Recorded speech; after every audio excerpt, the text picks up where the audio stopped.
Hello friends, welcome to story book Telugu. మనం ఈ వీడియోలో భైరవ ద్వీపం పార్ట్ 4 స్టోరీ గురించి తెలుసుకుందాం.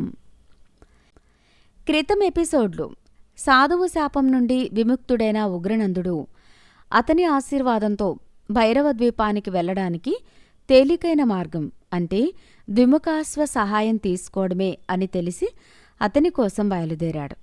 మరోవైపు కించామతి రాజ్య యువరాజు అమరసేనుడు కూడా అదే దిశగా భైరవద్వీపం చేరడానికే బయలుదేరాడు.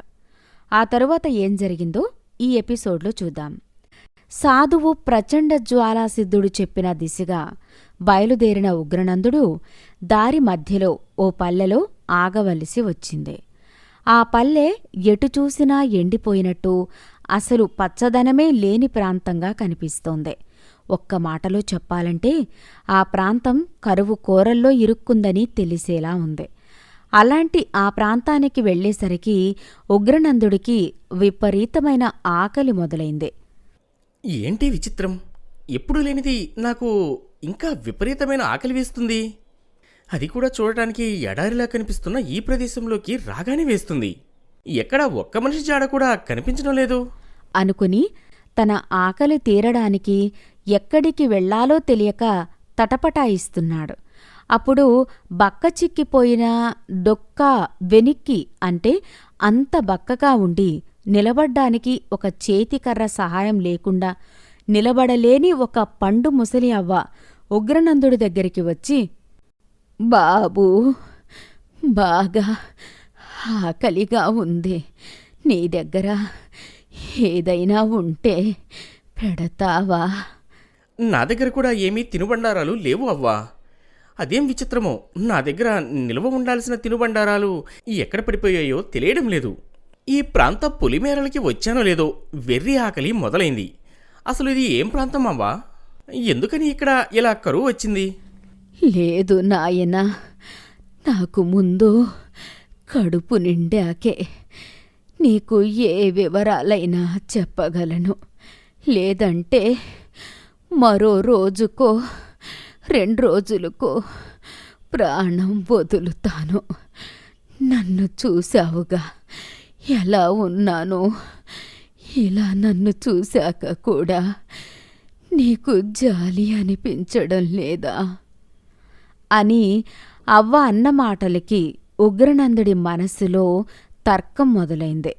పాపం, అవ్వముఖం చూస్తేనే ఏదైనా కడుపారా పెట్టాలని ఉంది. కానీ నా దగ్గర చూస్తే ఏమీ లేవు. ఇప్పుడు ఈ ముసలమ్మకి ఏమీ పెట్టకుండా ఇలా వదిలిపోవడానికి కూడా మనసు రావడం లేదు. ఇప్పుడు ఆ అవ్వ కడుపు ఎలా నిండాలి? ఒక పని చేస్తాను. నా దగ్గర ఉన్న ఉంగరం మరో 2 సార్లు పనిచేస్తుందిగా, అందులో ఒకసారి ఈ అవ్వ కడుపు నింపడానికి వాడితే తప్పేముంది? పాపం ముసలి ప్రాణం అనుకుని తన దగ్గర ఉన్న ఉంగరం సహాయంతో 2వ తడవ వాడగాని ఆ ముసలి అవ్వ చుట్టూరా ఎన్నో రకాల తినుబండారాలు వచ్చాయి. వాటన్నింటినీ చూసి ఆనందంగా, చాలా సంతోషం నాయనా, ఇన్నాళ్ళకి వచ్చావా నువ్వు? నేనెవరినో నీకు తెలుసా అవ్వా? తెలియకే నాయనా, నువ్వు భైరవ ద్వీపానికి వెళుతున్నా వీరుడవై ఉంటావు అని అనేసరికి ఉగ్రనందుడు అవాక్కై అలా ఉండిపోయాడు. ఇంతలో ఆ ముసలి అవ్వ అక్కడున్న ఆహార పదార్థాన్ని ఒక ముద్ద తీసుకుని తన నోట్లో పెట్టుకుందో లేదో అప్పటి వరకు ముసలి అవ్వగా ఉన్న ఆమె ఒక అందమైన యక్షకన్యగా మారిపోయింది. ఏంటి వీరా, ఆశ్చర్యంగా ఉందా? నేను ఒక యక్షకన్యని. కొన్ని 100 ఏళ్ల క్రితం ఒక శాపం వల్ల నేను ఇలా వృద్ధురాలైపోయాను. నా పాదం సోకిన ప్రాంతం ఎడారిలా కరువు బారిన పడుతుందని నాకు శాపం. అందుకు విరుగుడు నేను నా శాప విమోచన పొందే వరకు ఆకలి బాధని అనుభవించాలని, నా కడుపు నింపేది కేవలం వరప్రసాదమే అవ్వాలని. అలాంటి వరం పొందిన ఒక వీరుడు నన్ను దాటుకుని వెళ్లిన రోజే నాకు శాప విమోచనం. నేటికి నువ్వొచ్చావు. నీ ఉంగరంలో ఉన్న 2వ అవకాశాన్ని నిస్వార్థంగా నాకోసం వాడినందుకు నీకు నేను కామరూప మంత్రాన్ని వరంగా ఇస్తున్నాను. ఈ కామరూప వరాన్ని నువ్వు ఎన్నిసార్లు కావాలన్నా వాడుకోవచ్చు అని చెప్పి ఆ యక్షకన్య అక్కడి నుండి మాయమవ్వగానే ఆ ఎండిపోయి ఉన్న ప్రాంతమంతా పచ్చదనంతో కళకళలాడసాగింది. అలా మరో దివ్యవరాన్ని అందుకుని ఉగ్రనందుడు ద్విముఖాశ్వ దగ్గరికి వెళ్తున్నాడు. అలా తను చేరాల్సిన ప్రాంతానికి చేరుకున్నాడు. అక్కడ ఆ ద్విముఖ అశ్వ కుటీరం కనిపించింది. అక్కడ తన గుర్రం దిగి ఆ కుటీరాన్ని పరిశీలిస్తుండగా ఒంటికాలుతో కుంటుకుంటూ ద్విముఖాశ్వ శిష్యుల్లా కనిపించే ఒక వ్యక్తి అక్కడికి వచ్చాడు. ఎవరురా నీవు? ఈ పొగరుబోతు కోసం వచ్చావా? వాడిని నేను బంధించానులే అనేసరికి ఉగ్రనందుడు ఆశ్చర్యపోతూ, నేను ఏ పొగరుబోతు కోసమూ రాలేదు. అసలు మీరెవరు? మీరు ఎవరిని బంధించారు? ఏమిరా, మాతోటే పరాచకాలా? కించామతి యువరాజునని చెప్పుకుని వచ్చిన ఆ పొగరుబోతికి నీకు ఏ సంబంధమూ లేకపోతే నీకు ఈ ప్రదేశం ఎలా తెలుసు? నువ్వు ఇలా ఎక్కడికి వచ్చావు? చూడండి స్వామి, మీరు అనే ఏ విషయమో నాకు తెలీదు. నేను ఇక్కడికి వచ్చింది ద్విముఖాశ్వలం గారిని కలవడానికి. ఓహో, ఆయనను కలవాలా? మరి ఆయనని కల్పించాలంటే ఈ శిష్యునికి నువ్వేం తాయలం ఇవ్వగలవు అంటూ బేరసారాలు మొదలుపెట్టాడు. అప్పుడు తమ రాజగురువు చెప్పిన మాటలు గుర్తుకు వచ్చాయి ఉగ్రనందుడికి. అడుగడుగునా వచ్చే పరీక్షలని తెలివితో గెలవాలని, సరే స్వామి, మీరు కోరింది ఏదైనా ఇస్తాను. నన్ను మాత్రం ఆ ద్విముఖాశ్వలం గారికి కల్పించండి. ఆహా, అయితే నీ వేలికి ఉందే ఆ ఉంగరం, దాన్ని నాకు ఇవ్వు అనేసరికి ఉగ్రనందుడు ఉలిక్కిపడ్డాడు.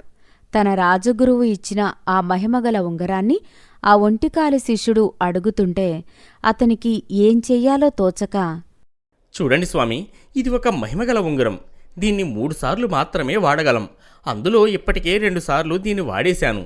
కనుక ఇప్పుడు మీకు ఈ ఉంగరం ఇచ్చినా దేనికి పనికిరాదు. కాబట్టి మీరు మరేదైనా కోరండి. లేదయ్యా, ఇస్తే ఆ ఉంగరాన్నే ఇవ్వు, లేదంటే మానేయి. సరే స్వామి, మీకు నేను ఉంగరాన్నైతే ఇవ్వలేను. కానీ ఈ ఉంగరంలో ఉన్న ఆఖరి అవకాశాన్ని వాడి మీకు లేని ఆ కాలిని తెప్పిస్తాను. ఓహో, అంత చమత్కారివా నువ్వు?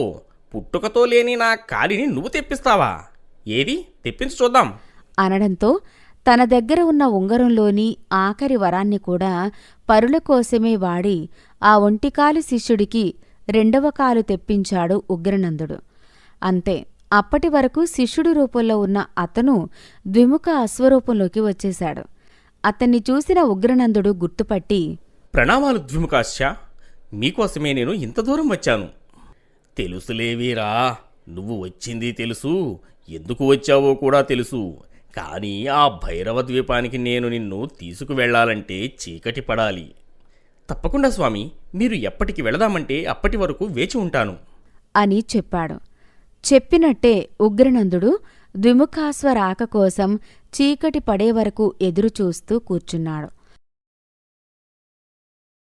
మొత్తానికి చీకటి పడుతుండగా ద్విముఖాశ్వ మానవ శరీరం నుండి 2 తలల గుర్రం రూపం తీసుకున్నాడు. ఆ గుర్రం వీపు మీద ఒక మూట వేళ్లాడుతూ ఉంది. వీరా, రా, నన్ను అధిరోహించు. కానీ 2 షరతులు సుమా.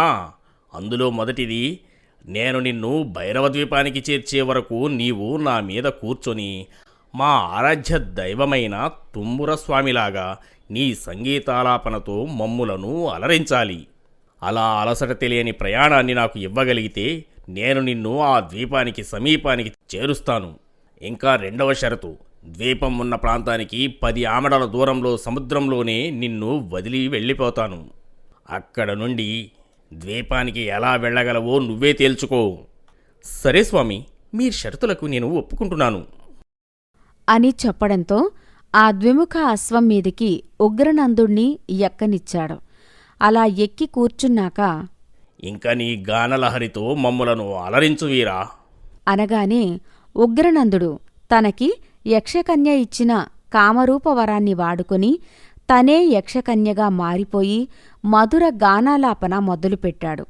ఆ గానాన్ని వింటూ ద్విముఖాశ్వం గాలిలోకి ఎగిరిపోయింది. ద్విముఖాశ్వ పెట్టిన 2 నియమాలలో మొదటిదాన్ని యక్షకన్య వరంతో జయించినా మరి రెండవ షరతు సముద్రం మధ్యలో వదిలిపోతానన్న సమస్యని ఉగ్రనందుడు ఎలా దాటబోతున్నాడు? ఇప్పుడు అతని దగ్గర ఉన్న వరాలు కూడా ఏమీ లేవు కదా? శిష్యుడి రూపంలో ఉన్న ద్విముఖాశ్వ ఆ కించామతి రాజ్య యువరాజు అమరసేనుణ్ణి తాను బంధించినట్టు చెప్పాడు. అసలు ఆవేశంతో వచ్చిన అమరసేనుడు ఏమయ్యాడు? భైరవ ద్వీపాన్ని చేరడమే అటు అమరసేనుడికి ఇటు ఉగ్రనందుడికి లక్ష్యమైతే మరి అందులో రెండవ వారు ఏమైనట్టు? ఇలాంటి ఆసక్తికర అంశాలకు ముగింపు మరో ఎపిసోడ్లో చూద్దాం. కథ చివరి వరకు చూశారు అంటే ఎంతో కొంత నచ్చే ఉంటుంది. వీలైతే లైక్ చేయండి, కుదిరితే షేర్ చేయండి. మరిన్ని కొత్త వీడియోస్ కోసం మన స్టోరీ బుక్ తెలుగు ఛానల్ని సబ్స్క్రైబ్ చేసుకోండి.